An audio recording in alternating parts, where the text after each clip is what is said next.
Hello, and today we're doing an FPL review of Game Week 31. The troops were ready, they were ready to go for it, and in Game Week 31, it just didn't quite go to plan, to put it simply. But we will go through all of that, transfers, points, captaincy, and the bench, and smash a like on the video, comment down below your score from Game Week 31, and let's get into the video. So, we went for a -8 hit. Stones out for Trent Alexander-Arnold. Rafinha out for Pedro Neto. Trossard out for Diogo Jota. So I went and captained Jota. There was no turning back after that. I had faith in the Portuguese man, and he just didn't bring it. He didn't bring it against Villa.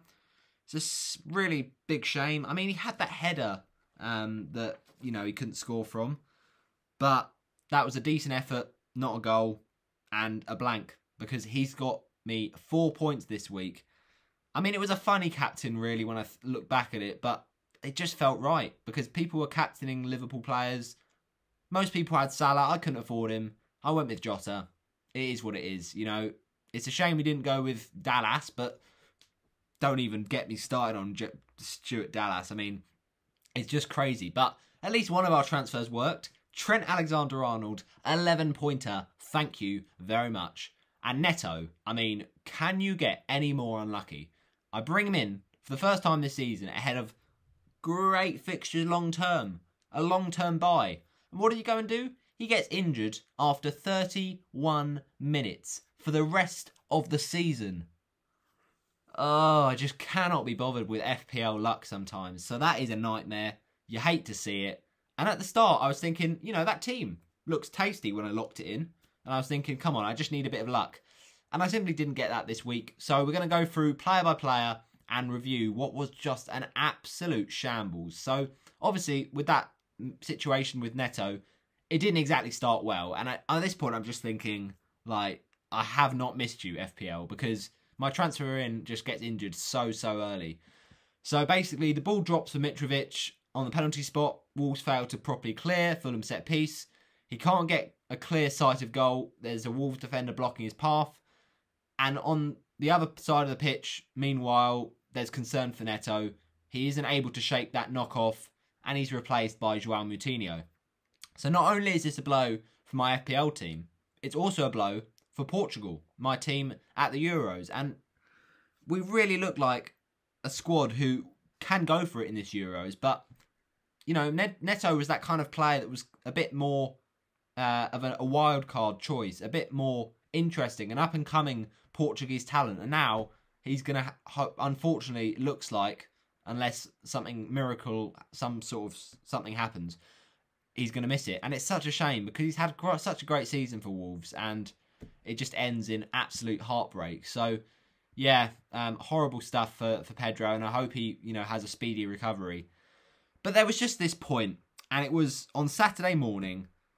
Whilst I was, you know, listening to a bit of music, I just kind of had the Man City score in the background.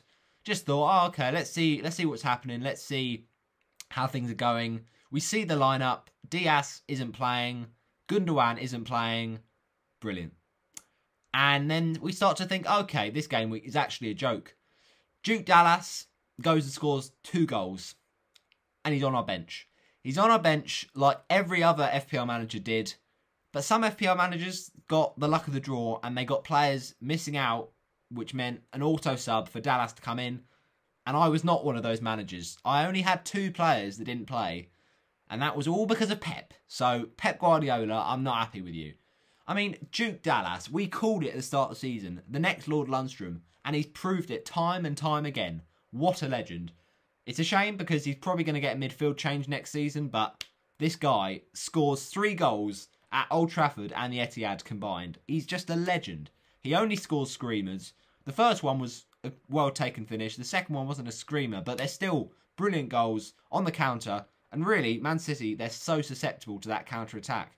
When you think of previous losses they've had in recent years, Wolves at home, Traore on the break, he gets 2 counter-attacking goals. Then, well, we had the FA Cup final, nearly moment.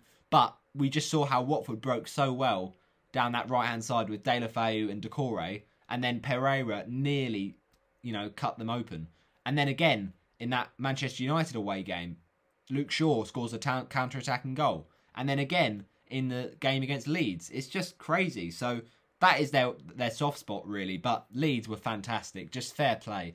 And I love Duke Dallas because he's just been such a great FPL asset this season. But it is a bit annoying, and it would be nice for him to score in more predictable games.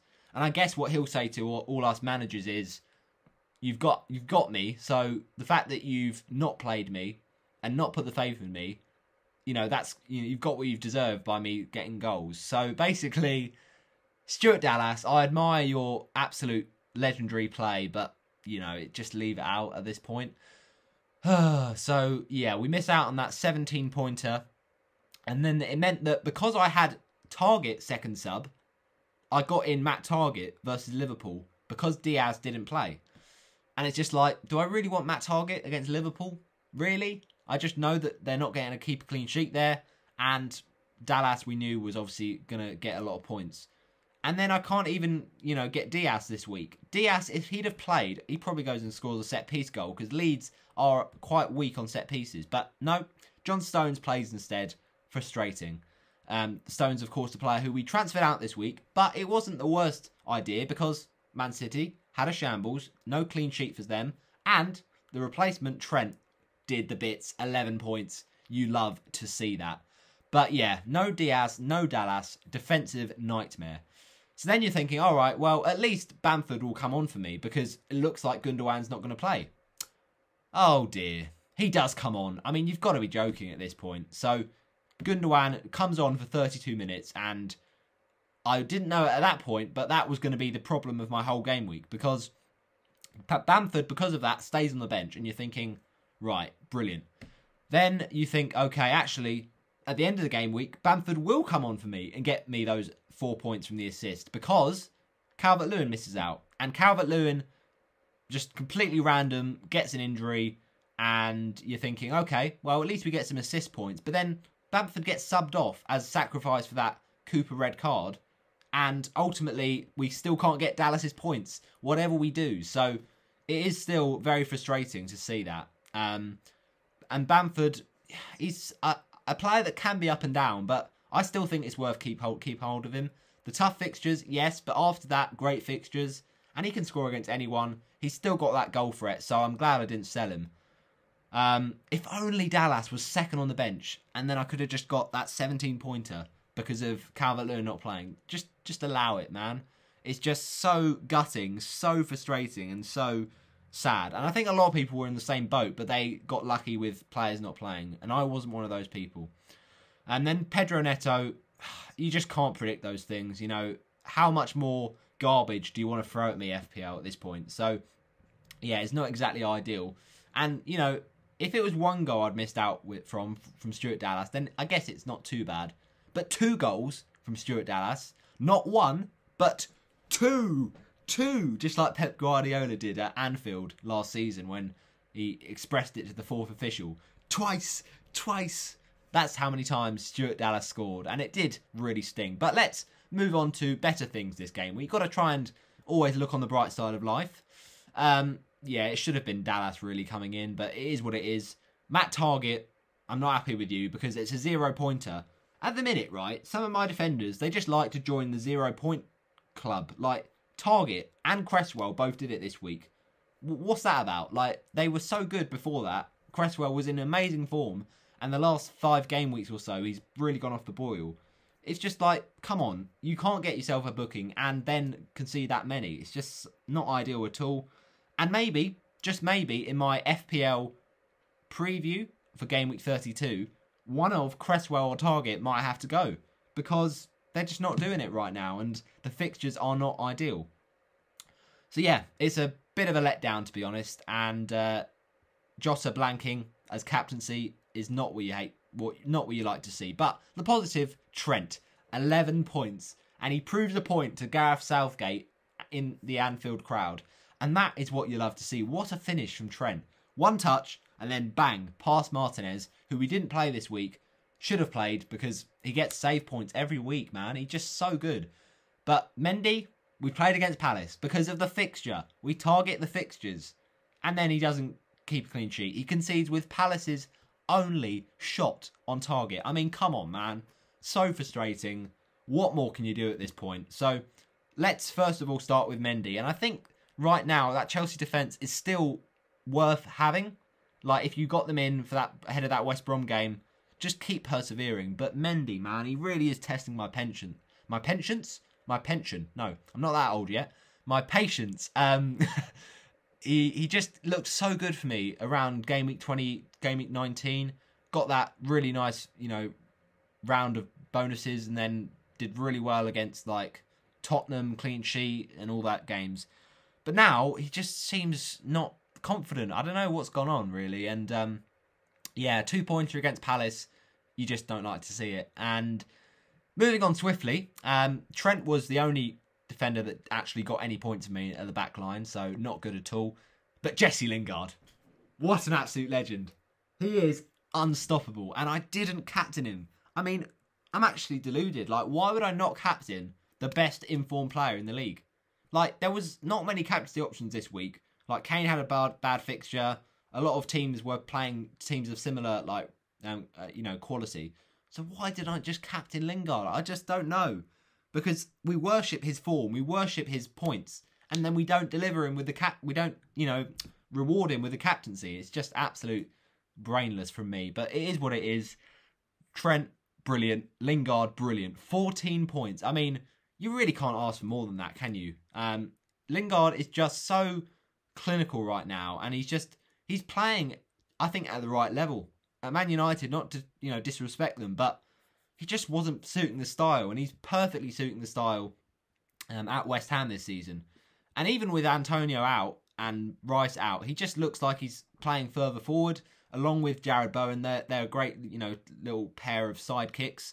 And 2 bonus points. It could have been 3, but Kelechi Iheanacho had to go and drop my rank. There was just no need for that at all. And of course, that didn't help with the Cresswell defender, but he got subbed off anyway with an injury. So, it was a bit of a nightmare, really. But still, 2 first-half goals. Very, very happy with you, Jesse. If we'd have captained him, 28 points. But still 14 points. At least we've had him from, a fairly early age. He's got points for us regularly, and we've reaped the rewards. Fernandes, 2 points. Come on, Bruno. That's not good enough. Against a team the like of Spurs, fair enough. United don't score many against the Big Six. They scored 3 in this game, though. But Bruno just wasn't involved. And he had a few little moments of close, chances. And there was the moment where he kind of was in the build-up to that really good Cavani goal. And he kind of just nutmegs the Spurs defender, and it fell to Greenwood. He whipped it in, Cavani diving header. But just not quite enough influence. And it feels like right now he's relying on penalties, and he's not getting them recently. So, yeah, not ideal from Bruno. We mentioned Gundogan. And basically, Gundogan at this point was the reason that Dallas didn't come in. And if he'd just not played, like, they were already in a game that they weren't, not necessarily they weren't controlling, but they weren't, looking easy. And they weren't looking like, I guess they want to win the game, but they got the title wrapped up. You don't need to bring on Gundogan. But he did, and that was my vice-captain. Thank goodness we didn't captain him. I really did consider it, but yeah, we went with Jota. I mean, the difference is 1 point to 2. It really is nothing. But we went with Jota instead, and that was what we went with. But Pedro Neto, also 1 point, just like Gundogan. Just 1 minute played less. Jota. And then Harry Kane. And Harry Kane, we know he's consistent. This week was a tough fixture. It is what it is.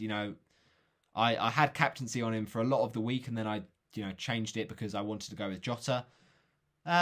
Yeah, it just was a bit quiet in that game, but he can always come back stronger.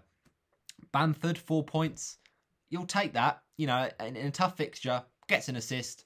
Don't mind it, but it's just a shame that he had to be sacrificed. Only 45 minutes played.